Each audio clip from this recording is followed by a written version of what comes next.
Dans Je vous en prie. l'actualité, je vous le disais en titre il y a un instant, c'est donc la première visite officielle d'un haut commis de l'État russe. C'est donc le ministre russe des Affaires étrangères qui a été accueilli ce jour du côté de l'Algérie. Il s'agit donc de la première d'un ministre russe depuis le début de l'opération militaire spéciale de ce pays du côté de l'Ukraine. Le ministre russe des Affaires étrangères, Sergei Lavrov, a donc annoncé lors de sa rencontre avec le ministre des Affaires étrangères Ramtan Lamamra à Moscou qu'il avait donc l'intention de discuter effectivement avec ces personnalités-là.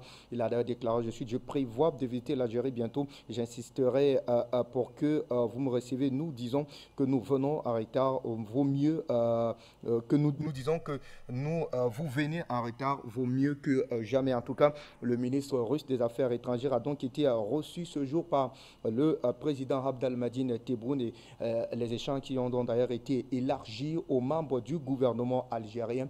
Les deux personnalités, du moins le gouvernement russe avec le gouvernement algérien, ont donc tenu à revoir la coopération bilatérale entre ces deux pays.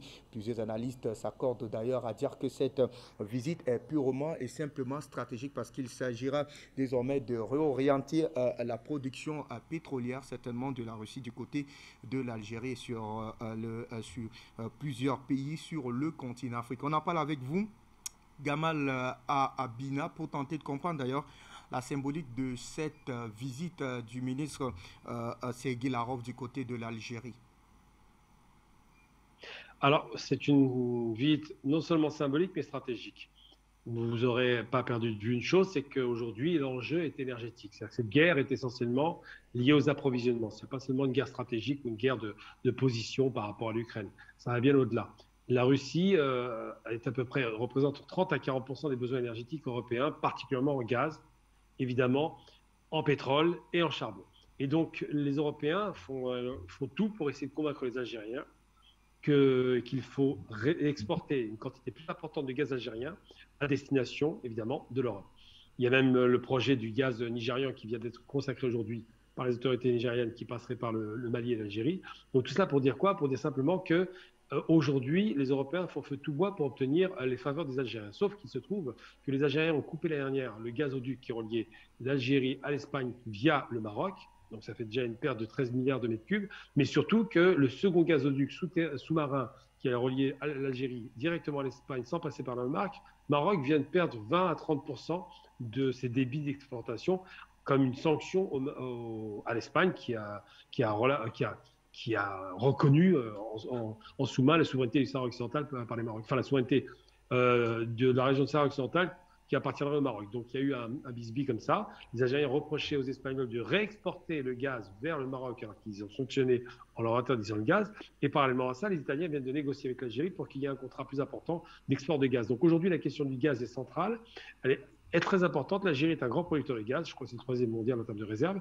Mais surtout, l'Algérie n'a pas vraiment les moyens de beaucoup augmenter sa production. Elle devient donc très importante. Et les Russes, lorsqu'ils vont voir les Algériens, ils réaffirment d'abord leur relation traditionnelle, très ancienne depuis la révolution, d'une véritable union fraternelle, puisque les Russes ont reconnu très rapidement le gouvernement provisoire algérien à l'étranger, et surtout que les Russes ont toujours été le principal pourvoyeur d'équipements militaires à l'Algérie, avec un cadeau qu'ils leur ont fait au début des années 2000 de 5 milliards de dollars, une dette effacée, pour relancer le programme d'armement algérien de rachat de matériel militaire.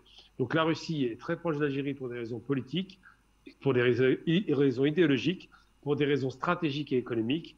Et les Russes, certainement, vont dire aux Algériens de peut-être pas forcément satisfaire le besoin des Européens en matière d'approvisionnement énergétique. Parce qu'évidemment, même si l'Algérie apporte sa pierre à l'édifice, ça ne compensera pas 10% des besoins russes. Et les Russes comptent beaucoup sur la pression, le chantage, entre guillemets, du pétrole et du gaz pour obtenir gain de cause et obtenir la fin de la guerre rapidement en faisant pression sur la direction ukrainienne. Donc le rapprochement russo-algérien n'est pas un rapprochement, c'est juste une remise en place, une réaffirmation d'une alliance stratégique durable, d'une alliance stratégique qui se base sur les mêmes principes, à savoir que les Algériens considèrent effectivement qu'on ne peut pas trahir un compagnon de route, les Russes en l'occurrence, mais surtout qu'on ne peut pas s'immiscer dans les affaires intérieures d'un pays. Et les Algériens considèrent évidemment que la question ukrainienne est une question qui ne regarde que les Russes.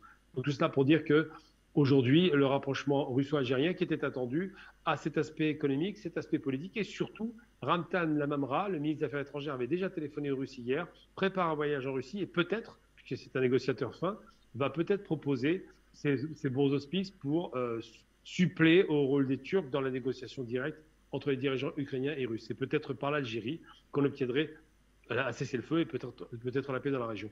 Donc tous ces éléments réunis conduisent à penser que l'Algérie est en train de prendre un rôle majeur dans la région et que la place en termes de pourvoyeur de besoins énergétiques européens va devenir de plus en plus importante par l'Algérie. Ce n'est pas la première fois que les Européens font référence à l'Algérie. Déjà en 2014, ils avaient envisagé sur la première crise ukrainienne de passer par d'autres fournisseurs comme le Qatar ou l'Algérie. Et aujourd'hui, c'est encore plus évident. Il faut quasiment les yeux doux. Malheureusement pour eux, les États-Unis, les premiers, ont reconnu la souveraineté du Maroc sur le Sahara occidental. L'Algérie l'a très mal vécu et n'accepte pas la moindre discussion avec les États-Unis sur cette question-là. Blinken est passé à Alger, a échoué. Lavrov à Alger va réussir. Merci à vous, très cher ami Gamal Habina.